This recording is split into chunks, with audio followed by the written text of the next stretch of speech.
Hi there, JP. So 17 million rand is what we're reading you're going to spend on these cameras. Why are none of them going to Khayelitsha?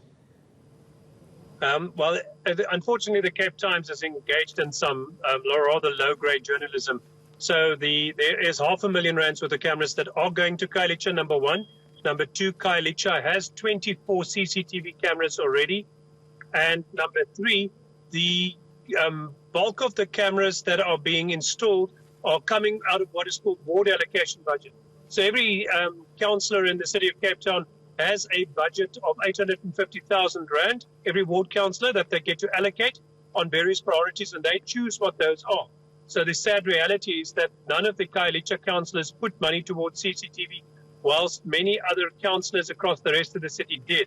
So that's a matter of local prioritization. That's how those cluster of ANC councillors in those wards feel. And I'm afraid they must explain why they didn't believe the CCTV cameras to be a priority. Councillors elsewhere across the city did, and that includes councillors in places like Lavender Hill and Hanover Park and otherwise who all put money towards CCTV cameras on their local budgets. So looking at the latest crime stats, the figures from last year, Khayelitsha had contact crimes, something to the tune of 3,477 contact crimes. These include murder, assault, sexual abuse and that sort of thing.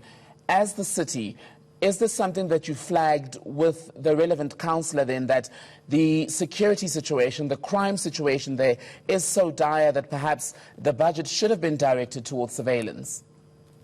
Absolutely. I can tell you that I have addressed the council on this. We had this discussion in the full council meeting last time, and I can exert pressure over the DA councillors who are part of my party, but I cannot dictate to the ANC ward councillors how to spend their budgets. That's unfortunately their discretion. And the whole point of ward allocation budgets is they spend as they see fit. Khayelitsha has more CCTV cameras than any other suburb in the city of Cape Town. So they have a much larger CCTV allocation than other areas. And we are adding additional cameras out of our line department budget, out of the safety and security budget this year. But we also have many other suburbs with very serious crime issues, some more serious than Khayelitsha. And they also are asking for cameras, and some of those communities don't yet have any significant camera presence. So we are also prioritizing those, and that includes places like Nyanga, which hasn't any significant camera presence. And sadly, again, because those councillors over the last years have not made an investment, so the only time cameras get installed is out of the overall city budget and rarely from ward allocation budgets. And I think that's a crisis with councillors not prioritizing well, especially because you know that SAPS have withdrawn 4,500 policing staff from this province over the last 4 years, which means we have to compensate with every way we can. Let's speak about what you are responsible for just a bit further. You mentioned that there are already quite a few cameras in Khayelitsha. You may correct this figure.